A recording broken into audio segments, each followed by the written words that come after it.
Just wait for more people to join us. Good evening. Hi, Kim. Good evening, Kim.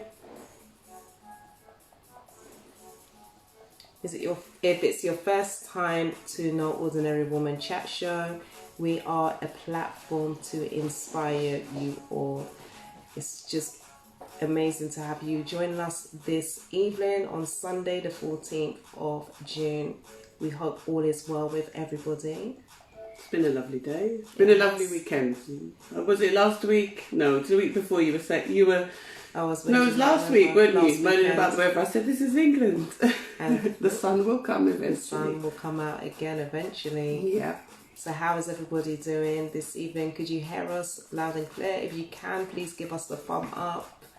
And if you've been enjoying the Dare World, We Need to Talk series, also give us the thumbs up or show us some love by sending us some hearts as well. So for those who aren't familiar with the Dear World We Need to Talk series, following the tragic death of George Floyd, we just felt that we needed to try to come together to find some solutions to the situation that we face in the world today, which is that racism is still very much alive and that it affects each and every one of us each and every day, you know, in particular black people. It affects us each and every day in every aspect of our lives. And racism isn't the old form that would take the style of calling you a name or, you know, attacks or assault. Although actually we saw that this weekend there was some trouble down at the march with the EDL. Yeah. But that aside, there is a far right element. But that aside, generally, racism is more structural, right? And it's more embedded in the systems that we have to navigate each and every day. And so we just wanted to try and explore what we can all do as individuals to make a difference. So I think the first thing we looked at was repatriation and whether that's realistic. Yeah. I mean, the first episode we spoke about racism, and then repatriation when we spoke to Biggs, and then we did dissecting of structural racism in the workplace. But yeah, we've touched base on those areas which we all are challenged with. I think the repatriation series was great because obviously it just gave us a possibility of a solution of returning home and things like that, and those who are actually doing it and purchase land and just finding that place in Africa that is more home for them. So and we are aware that it's not necessarily going to fit for everybody, because not everybody will want to go back to Africa, and we understand that and we respect that, but that solution won't be for everybody, but it will be for some. So it was great to be able to get an insight, get the knowledge in terms of the steps, the procedures to abide by, to making that potentially a reality for those that may potentially interested in doing so. Yeah, I think it's just looking at all possibilities, isn't it? Some people might decide they want to leave the UK, but for many that's not an option. So it's not just about us constantly ranting about what's going on. We know what's going on. It's been going on for a long time. I think it's also about looking for solutions.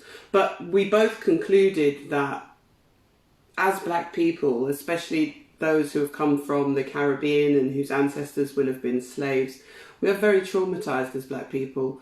We have ancestral trauma, genetic trauma that's been passed down literally through our DNA that hasn't been resolved, that hasn't been healed. And we've got trauma that we all face in the modern day. There's kind of the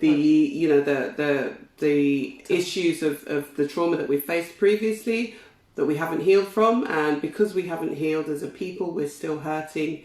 And therefore, we may make certain choices and decisions that we end up hurting ourselves or hurting each other, and we can't move forward. So before you can do anything to find a solution, I think we both agreed that you got to, first of all, acknowledge all of that trauma, and even trauma that you faced in your life that you're living, you've got to acknowledge all of that trauma and then try and heal from it and move on. Because in order to make a change, you've got to be fully kind of rounded as a person. Definitely. It's just like, I think somebody touched on it. It's like anybody that is alcoholic, before when they go into the AA, they have to actually admit that they do actually have a problem. And I think obviously with us as black people dealing with trauma, even though we're saying black people dealing with trauma, I would also say even for white people as well to an extent, because the things that they're doing, they're not even aware that they're actually doing these things, because these are things that's been embedded into them throughout generation after generation. So it's something that we all need to be subconsciously conscious about it in order for us to heal collectively, individually, as a race. Do you know what I mean? Because that is a part of the human race. We're not supposed to be separated, but because obviously certain things has happened throughout the years now, we are faced with these problems, and we're continuously having these problems. But for sure, we definitely need to be dealing with that trauma, because it was something that was spoken about in Dr. Joy's lecture, which I watched a couple of weeks ago, and she talks about the post-traumatic slave syndrome, and that's something we're going to touch on today. And that's so... her terminology in regards to that, I mean, I didn't even know that there was even a terminology for it. But when she broke it down in terms of, you know, you think about it, once you was a slave, then you're now being told you're now free, but you've seen all these horrific things that's happened through you, through, you know, your eyes. You're seeing and witnessing these things. There's nothing you can do. And also, it's like your generation of your grandparents or your mum and dad and things like that. Do you know what I mean? So now it's come to us. It's just like, in a way, you know, even when we think about George Floyd, I think the reason why it's hit us so much is because we can all identify with that, because we feel as if we've been choked. We feel, because when we're in a workplace, we are then dealt with in a certain way. When, like Biggs was explaining, when he goes into a shop, he's dealt with in a certain way. So we're constantly dealing with it, but we haven't actually been healing from it. Do you understand what I'm saying? And even though, like I said before, those white people ain't even been dealing with it themselves to even see that they're sick in the way that they've been dealing with people. You understand what I'm saying? You know? So, well, I think one of the first things we've said is that in order for the world to move forward and heal together, it's going to take everybody. Everybody has a responsibility. Like you said, this isn't about race, it's not about colour, it's about us as human beings. It's about being kind to one another. It's about, and understanding that when you are hurting, you will undoubtedly go out and hurt other people. Whatever trauma that you faced, you will undoubtedly carry that trauma with you unless you've dealt with it. And that trauma then becomes kind of a weapon or form of abuse that you use against others, whether you're white, whether you're black, it doesn't really matter. And so healing trauma is very, very important. I mean, you talked about post-traumatic slave disorder. There is a classic, that's kind of an extension of the theory of post-traumatic stress disorder. And if you face any kind of trauma, you're unlikely going to have PTSD. And that manifests in so many ways. It could be anxiety, it could be sleepless nights, it could be you're constantly angry and frustrated. One of the things, though, I think that's important for human beings is to want to let go of anger and frustration. A lot of people hold on to that without even realising that they're holding on to that. They hold on to anger and frustration because in some weird way, psychologically, they find some comfort in hanging on to that. And you've got to realise that if you really want to move forward and you really want to heal, you've got to let that go. So, but I do hear what you're saying in terms of they don't want to let go of it. But sometimes I think we got to remember, if it's become a behaviour, you may not necessarily understand that this is something that you need to let go of because it's something that you've been doing for, like, say, decades. Do you know what I mean? Like, you know, for myself, I deal with certain anxiety, I get very frustrated and angry, etc. Now trying to change that, it's hard work, you know, but first and foremost, it's recognizing it and being responsible to know that this is not right, this is not normal, something needs to change. And I think that's what we have to be dealing with as human beings, is to say something needs to change. And I think that's what's definitely happening right now. You can see there's a shift within the atmosphere because people are saying something's got to change now. We can't continue to live or be this way and be a part of society where there isn't any equality. Do you know what I mean? You know, people are dealt with in a different kind of way because of their skin colour. That's just absolutely ludicrous. Yeah, it is ludicrous, and you're right, is that some people don't realise that they're holding on to trauma, but there is, I mean, there's a book by Eckhart Tolle called A New Earth, and he talks about our ego and the fact that we as human beings are inclined to hold on to our pain. So we're going to explore all of these ideas and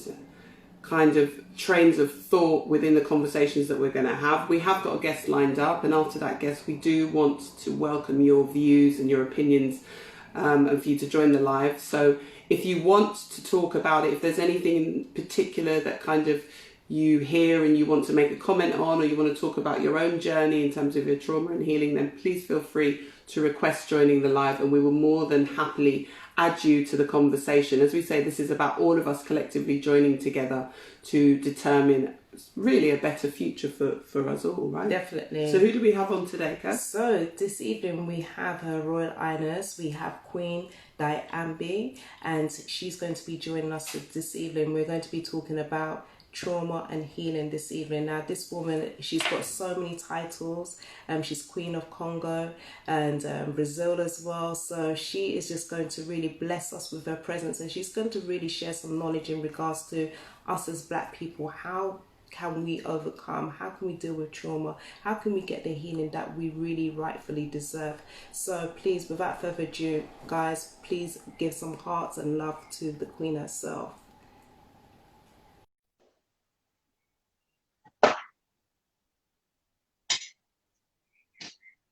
Okay, so while we wait for... Good evening, greetings. Good evening, Your Royal Highness. How are you? I'm fine, I'm fine. I'm going to set my camera a little bit so you can see me well. Do you see me well? Very well. You look beautiful, by the way. Absolutely beautiful. I am actually now doing a small ritual. It's the putting light, because it's important that we invoke all the elements that we are made of. And so I put light so that whatever we speak, bring light into our consciousness and bring light into our world, because, in time of darkness, in time of doubt that we have been going on for so many centuries now, it's always a good thing to do before we talk and before we engage to very serious conversation, that we invoke, the element of light and energy to be there with us, so that everything that we speak is made of light. Yes. I also have a libation, but I will let you, continue with the show. I was just in the process of putting the light, so I'm going to let you finish, and then you'll invite me whenever you want me to speak. Okay, well, I mean, you're ahead now, so even if you wouldn't mind sharing in terms of what you're actually doing, because I know you've explained, who you are and what you're the Queen, Her Royal Highness, and we do have quite a few people online right now, so they will be more wanting to know more about you. And we know you've got quite a long title, so we kept it short. So we'll leave you to explain who you are and what you do. Title can be summarized to one thing: it's mother. Okay, because in our tradition, a queen or king is really a mother or a father figure. So it's somebody who cares for the people as a parent care for the children. We are not queen of a land. If you understand, when we talk about queendom or kingship in Africa, we don't say I'm the Queen of Congo, I'm the queen. We say the Queen of the people of Congo, or the queen to people, because we are not queen, we are not mother of the earth. The earth is our mother, so we don't own the earth, we don't rule over land. We are there to guide or be a symbol for people to find solace, find comfort, find reassurance, encouragement, and also so they can also use us to project their dream, their aspiration, and this is what we are. So we are not I'm not a queen of a land. I don't own a land. I don't own a people neither. I'm the mother of a people, and usually we don't even make distinction. Whoever is there and believe that I can be of use, of service, I am also their queen, if they deem me honorable and gracious and kind and loving enough, and I can bring any benefit. So this is how the rapport between the people and the queenship or kingship is. It's not a rapport of force, it's really a rapport of love. And it's a decision that we walk together. So since I cannot take my people everywhere in the world, and they cannot go to speak to all these heads of states, and they cannot go and express themselves, they use me as talking piece, like, okay, you are our mouth and you are our eyes. So wherever you go with our eyes, you go see, and then you come back and tell us what you've seen. You go speak on our behalf, or you ears. And you have, because I've had the pleasure of meeting you once before. I met you and interviewed you last year at the Legacy Gala, where you won an award for all of your humanitarian work and work around the world. So I'm going to leave you to speak a bit about that. But I was really kind of touched and moved by your energy, and exactly that energy you speak about, which is bringing love and bringing peace and bringing understanding and really being about the people and for the people. And we had a great time talking, a great interview, and as I say, it was a real pleasure talking to you. But if you just want to tell us a bit about your work and about what you do around the world. And it would be proper for me to start by introducing myself and then asking you, my host, to give me the authorization to pour libations, because this is part of our rituals. Just as I lit the light so that everything come off light and come and bring us energy of the light, I have other little things that I need to do. And I want to do that because I want to invite our people to reconnect, because we're talking about healing and trauma and so forth. So we need to start reconnecting with fundamentals before we talk about even healing. And I will speak about that in a little bit more detail. So my name is Queen Diambi. I am Queen Diambi Kabatusuila Chiyomwata Mukalenga Mukajiwa Nkashama of the Bakwaluntu people of Kasai in Congo.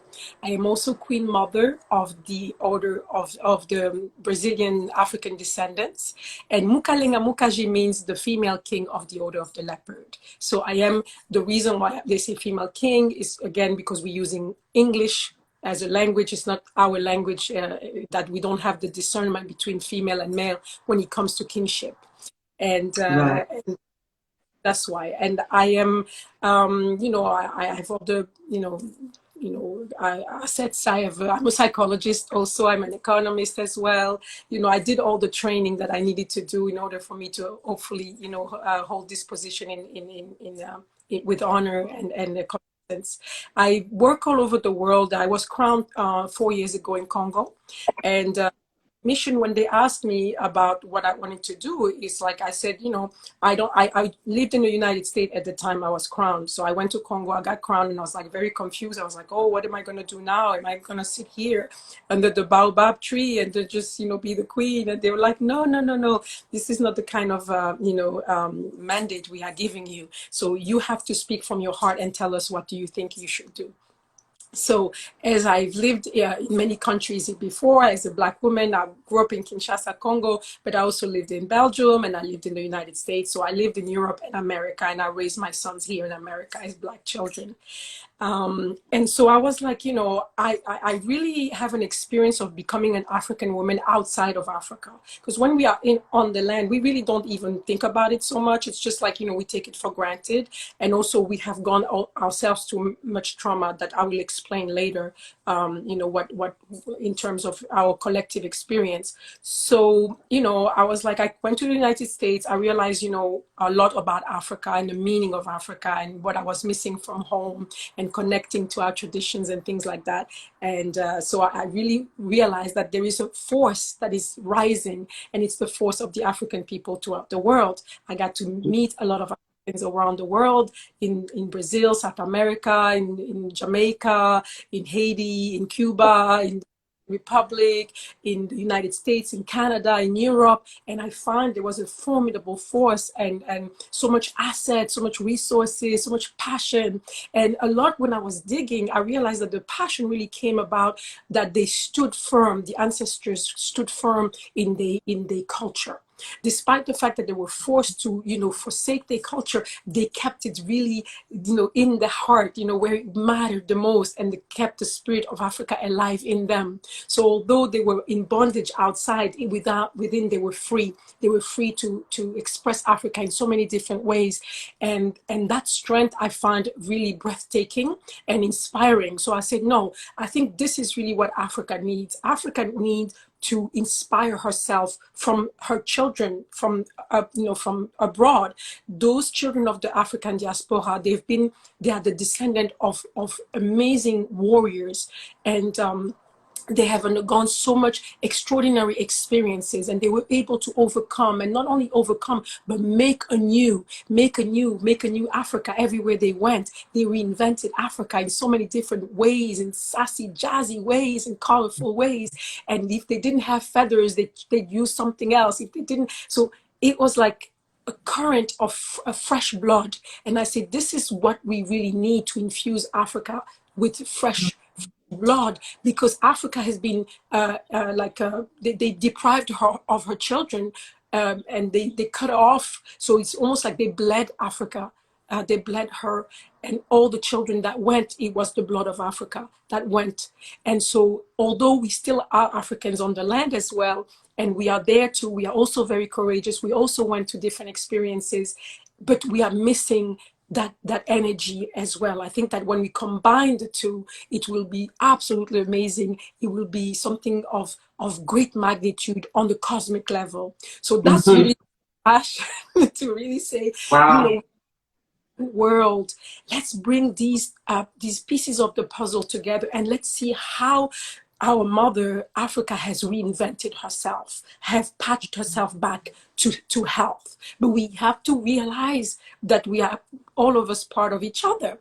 So when I say to my people in Kasai, I also know something about Africa, is that many Africans don't really know that Africans that are outside of Africa are not part of the indigenous people of outside of Africa.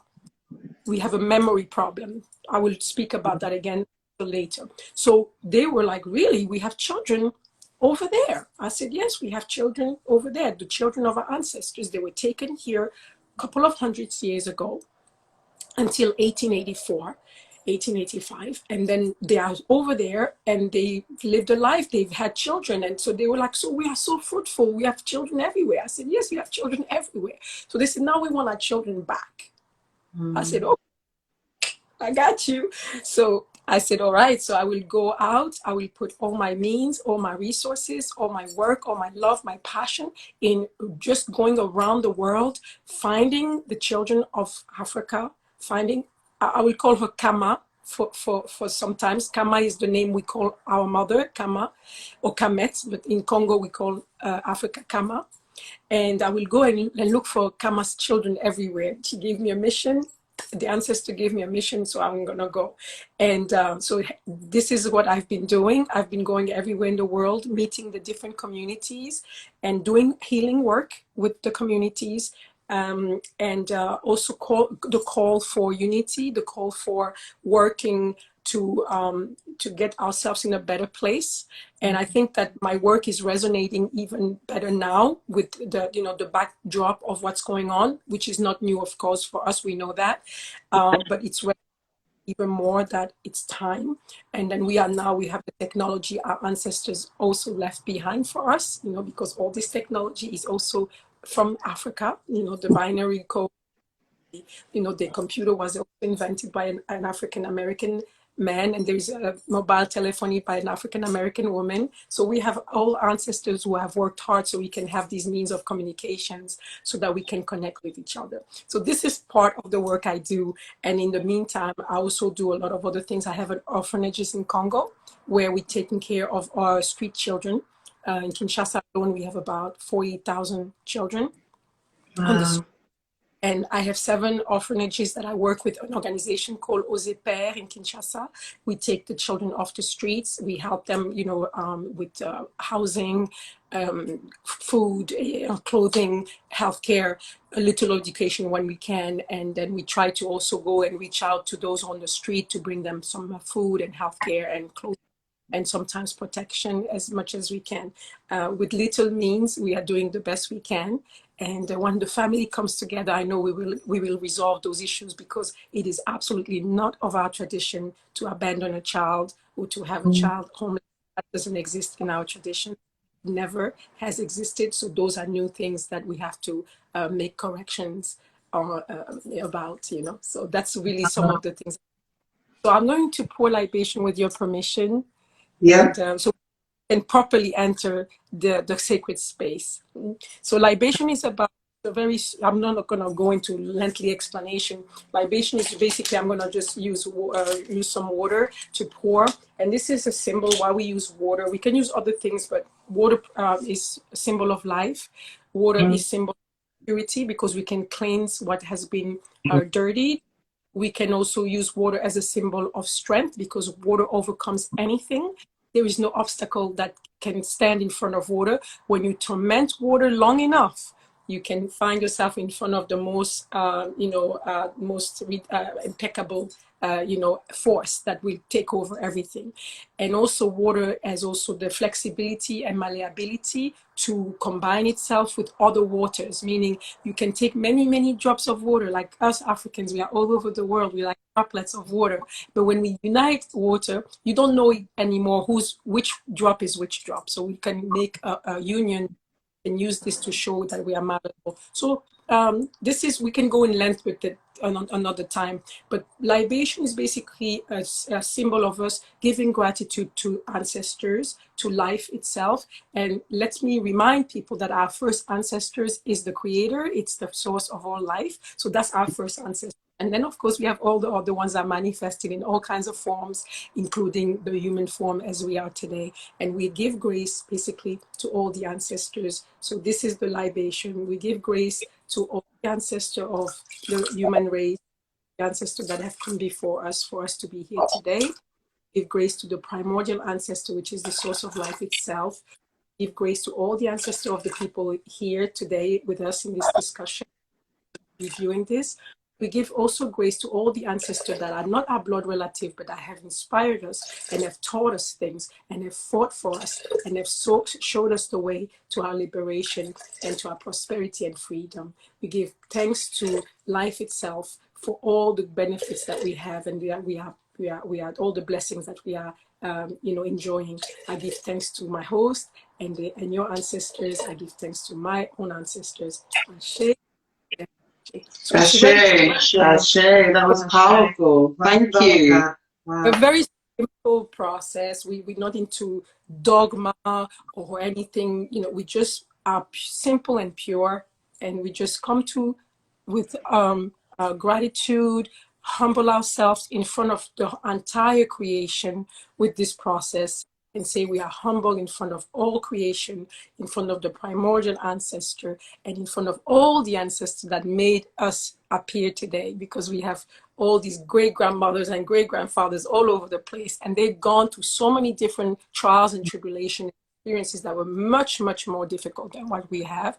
And so because we have them, we also have the attributes. We don't just look like grandma because of the nose we have or the cheeks and the hair that we have from grandma or grandpa. We also inherited their traits and their strength, and the attributes and the wit, and also we have also accumulated experience in our DNA that we have. So it's important that we engage into recognizing that, so that we can really be the best we can be. We can present ourselves to the world the best way possible. And we can also tap into all these energy streams that we have going through us that sometimes we neglect to recognize that we have. So thank you. Yeah. That's what. Thank you very much. We really appreciate that, and we really felt it. And I think, having a spiritual practice, no matter what it is, as part of your everyday life is so important. So I know about the libations ritual, but you've really kind of opened it up to be. Sometimes we get bogged down by the dogma, like you say, but that was very easy, and any of us can practice that. So thank you for sharing that with us, and thank you for blessing us with that.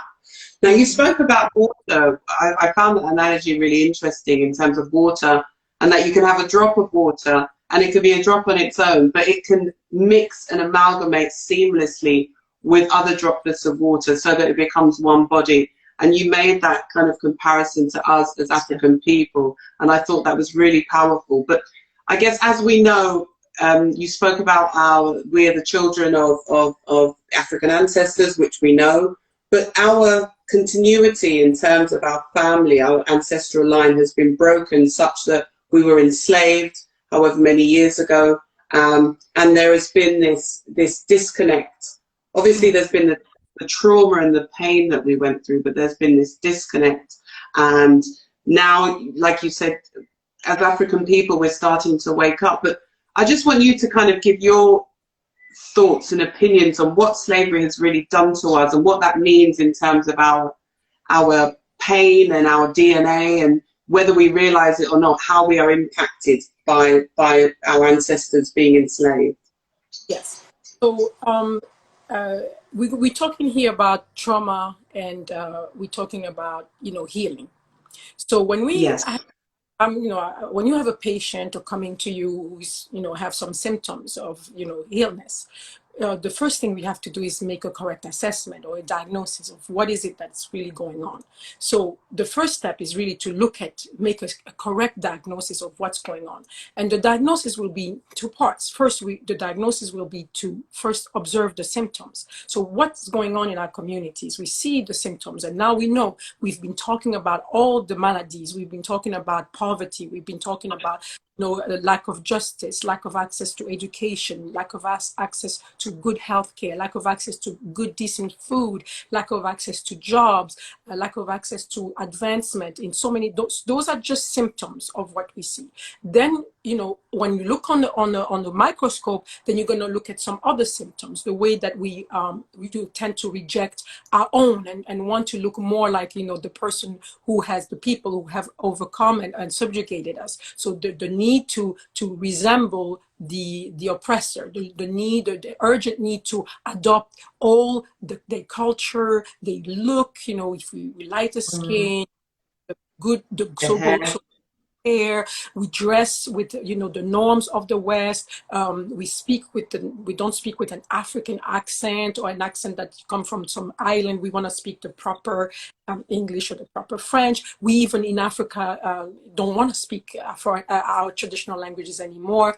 A lot of people who are so-called educated want their children to only speak French or English at home, so the children don't speak the native language, and they live in Africa. So there's all these symptoms that we can recognize that are really just very clear.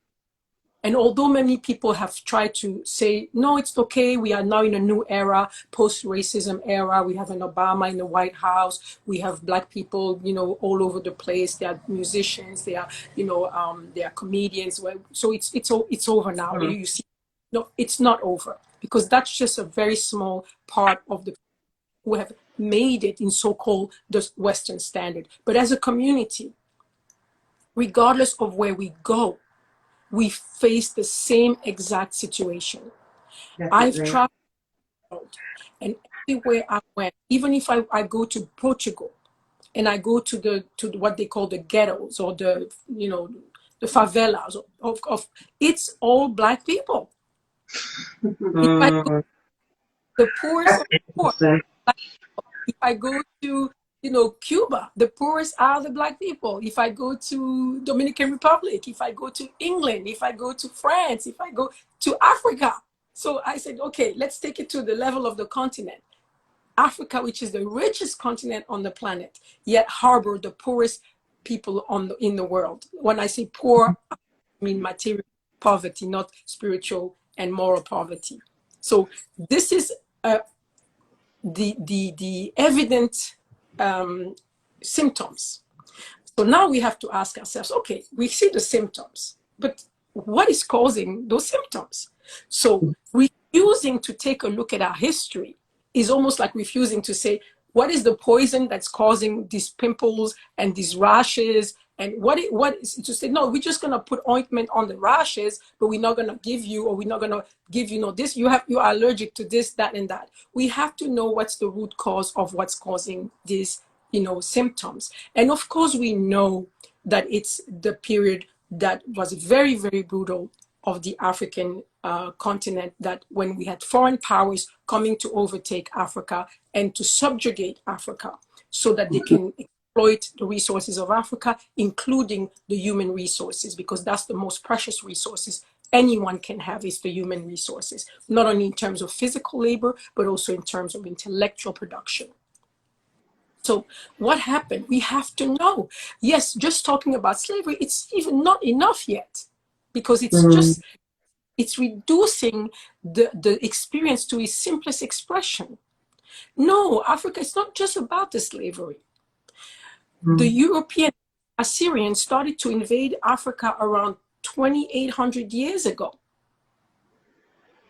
So we have gone through this fight for almost 3,000 years. The last 400 years are just the culminating point where the fight finally takes a turn, where we lose the historical initiative.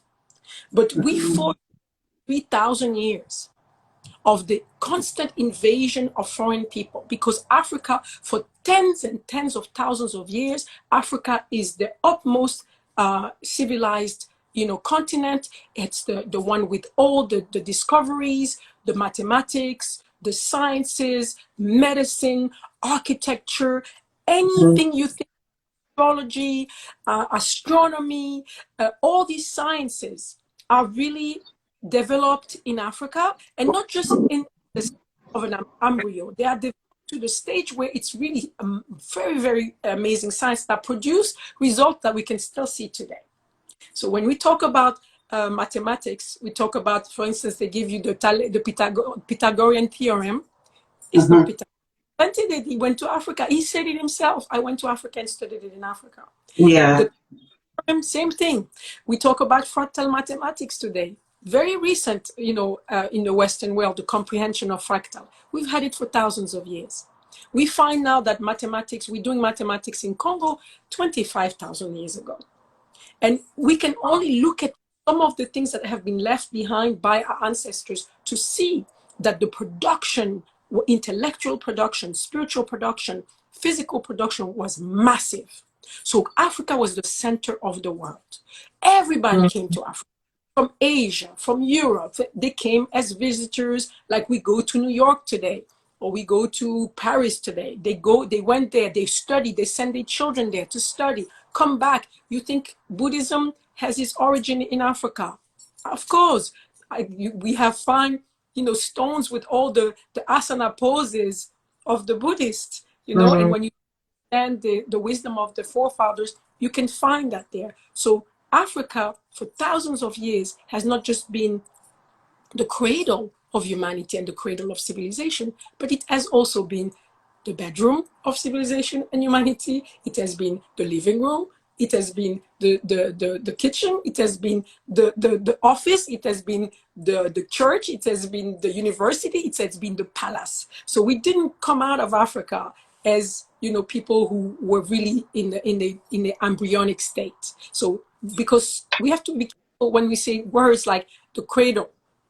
What cradle invoke infants? So we left Africa, and they stayed infant there, and that's one of the things that they love to project. Oh boy, they call our men boy, the children, the little Africans, and so forth. So those are really very important things to understand. So Africa has been in this fight for 3,000 years. So we started to lose the initiative about 28,000 years ago when the Assyrians started to invade Kemet.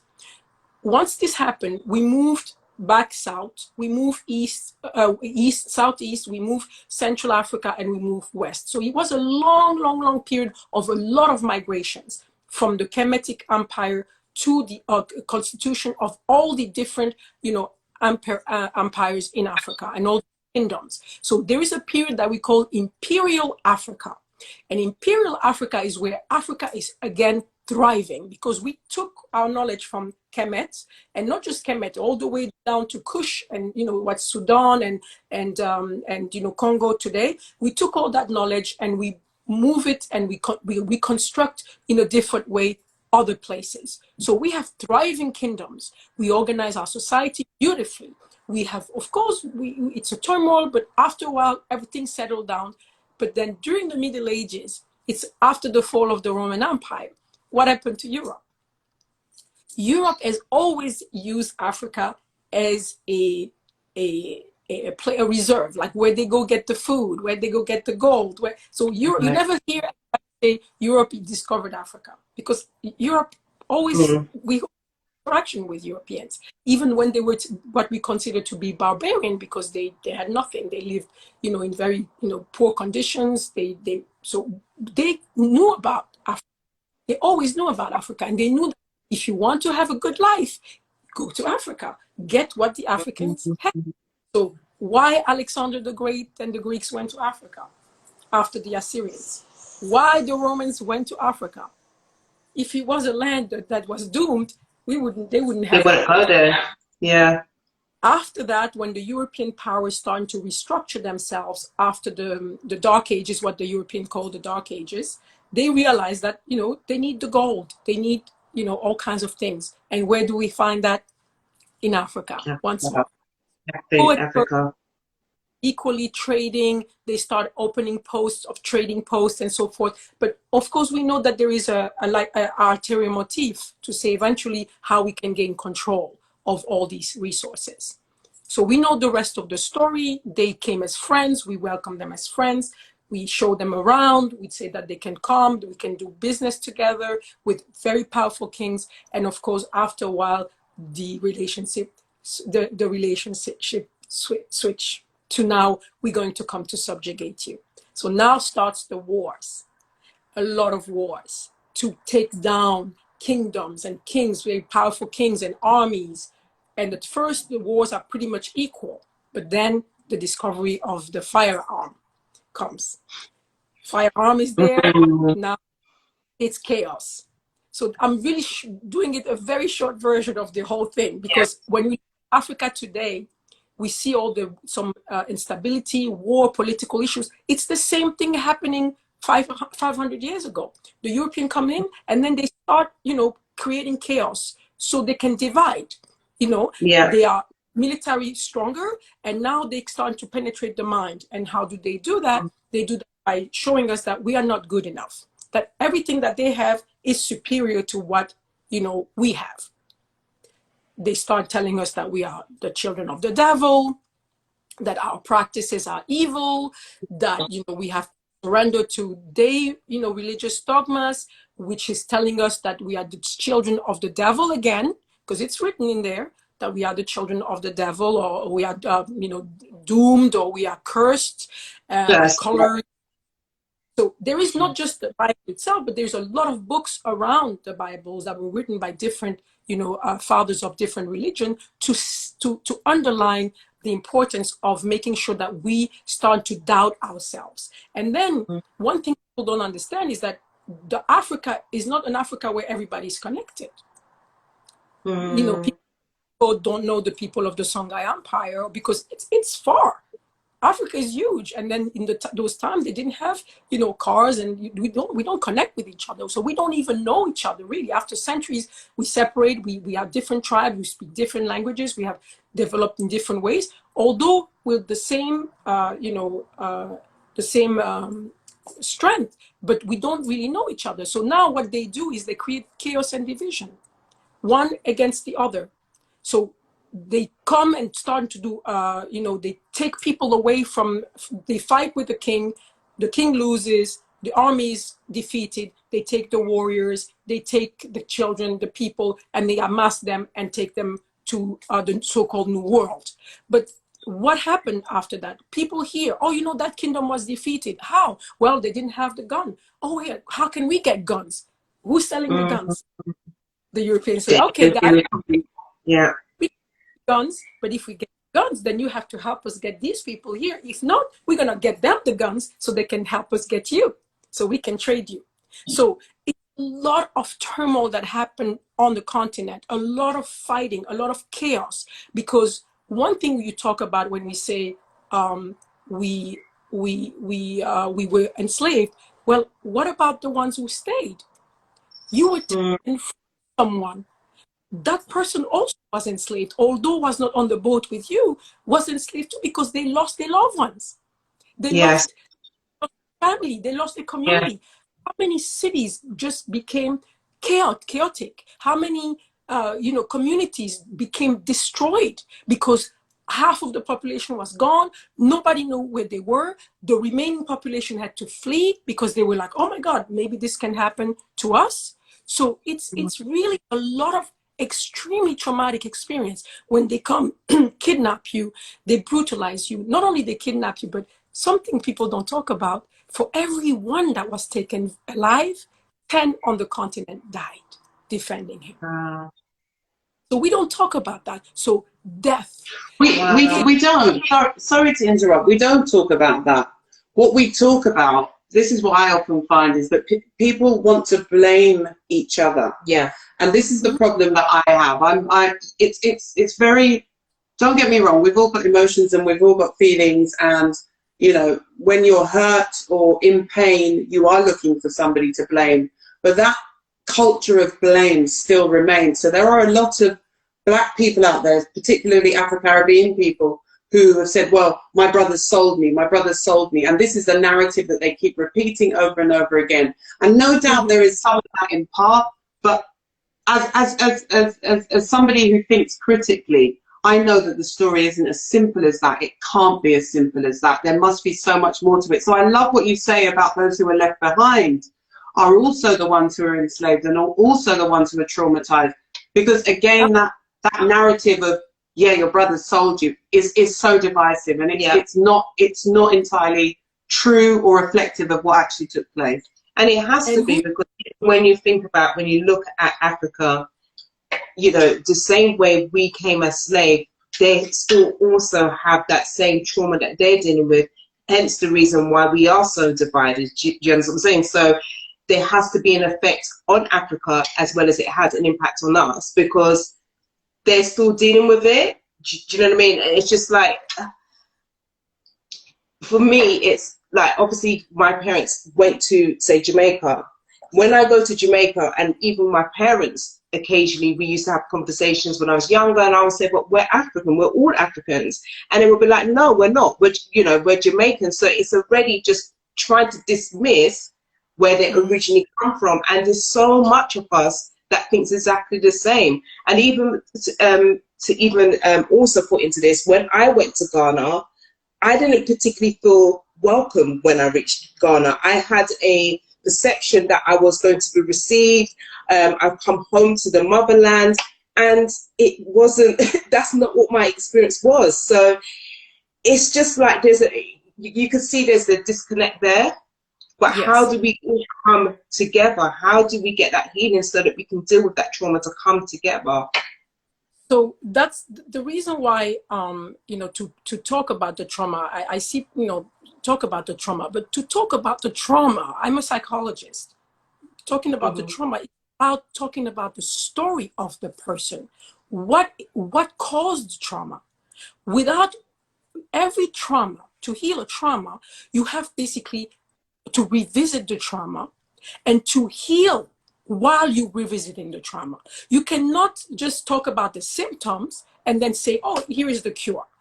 Without knowing our history, we will never be able to identify the correct way to go about identifying the trauma, the symptoms, and healing the symptoms. First of all, before we even talk about trauma, we have first to recognize that there is a trauma. How many people out go about their life not even understanding there is one? So you made several very interesting statements. One, when you are in Jamaica, you said, well, the Jamaicans don't want to identify themselves as African. And I've seen it because I was in the Americas, and I know some African Americans at the time. Back then, they were not even saying African American, they were saying Black Americans. And African. What happened? When we had we had Africans that were already here for a couple of generations, what happened is that when they would bring new enslaved people, I would love to use the word enslaved or captive rather than slave, because we were never slaves. We were captives. So when they would bring the captives from Africa, after capturing them during atrocious experiences, putting them on the boat for 3 months, at least, selling them maybe on different ports where they were malnourished, they were abused, mistreated, they were not even cleaned, washed. When they came to the shores of Jamaica, what do you think the enslavers were saying? We're saying, look at Africans. Look at what you could have been if you were born in Africa. Look at what African looked like. They were showing them people who have gone through a month and month of a crazy ordeal, and then with all the attributes to say they smell, they are dirty, they are savages. These people would try from being captured and from the whole trip, not even knowing where they were. They didn't speak English, of course, or Spanish or French. So that was the image. The ones who had been there for maybe 2 or 3 generations that, you know, forgot about Africa or were forced to forget about Africa would now see. So nobody wanted to identify themselves to that. That's Africa. And it didn't stop there. I remember when I came to the United States, when I say I'm African, people were like, oh, no, that cannot be possible. Africans are all dirty. They have flies around their faces. They have titties that are hanging all the way to their knees. So these images, who wanted to identify with these images? Who in his right mind would say, well, and who would not look at the European as, oh, you saved me. Thank God you saved me. I am definitely not like these savages, because all you portrayed was these really beast-like men, but you didn't tell them that what they experienced, that they went through. Then on the other side, because don't you think there is no propaganda on the other side? Because they told me also, be careful with these Black people that are in the Americas. They are very violent people. They are gangsters. They are prostitutes. There are few of them who can be elites, athletes, musicians, dancers, actors, but the rest of them, oh my God, it's a catastrophe. With everything that they have, they're not even capable of making anything good out of themselves. Africans go to America, we go to college, university, we get degrees, we become doctors, and they've been there for centuries, and they've not been able to do anything with their life because they love drinking, they love drugs. And so you see the message that has been given on both sides. So that's already one thing to say, I don't want to be identified with you. Yeah. Separation. But the other thing we have to remember, when people were taken from Africa, taken captive, they took you, they brought you to that very awful experiences. You were ripped apart from your families, but there were families left over. It's not like, oh, you know what? They took 3 of my kids. I have 6 left. I'm good. Bye-bye. Life resume. Let's beat the drum and dance ooga booga. No. Life was destroyed. The fiber of society were destroyed. And then this mother would take her 6 kids, run into the woods, try to find a safe place. People ask me, why is African always have a problem with water? You have plenty of water in Africa, and why don't you have water in your villages? Why? Because we stayed away from waterways.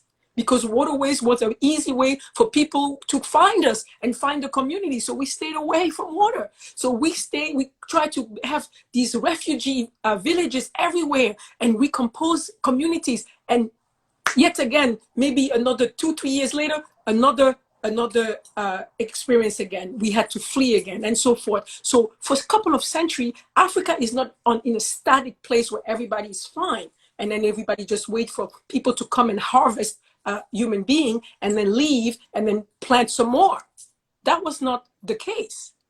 And never before that, African have sold people and say, oh, by the way, we sell people. So having Europeans just crossing by and seeing Africans on the shore and say, oh, hello, what are these Africans doing there? Oh, by the way, we sell people. Okay, let's buy some. That was not the case. The fact that there was people selling people happened, but it was not at the very beginning. It was already when there was a massive decay of social values and social structures in most of the African continent where the enslavement of our people happened.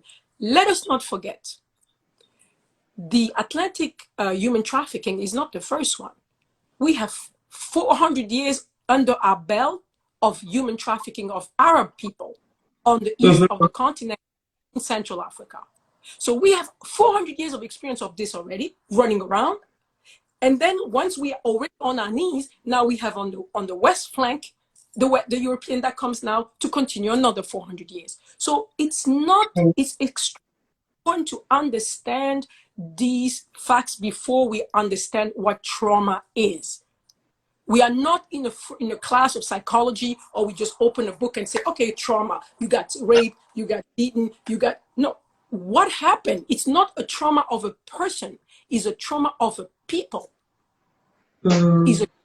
It's a transgenerational trauma because it's been done from generation to generation to generation. Not only the trauma itself, the experience of trauma itself has been repeated over century from generation to generation, but also the consequences of the trauma. Because when you've been raped and you have a daughter, even if your daughter is not raped, you're not going to raise her like you've never been raped. You're going to raise your daughter also with maladaptive behaviors. I'll give an example. When you are a captive woman from Africa, you are a pretty young, beautiful, person. The enslaver, captor, sees you and he's like, oh, this one is very cute, and I'm gonna go and help myself and rape you.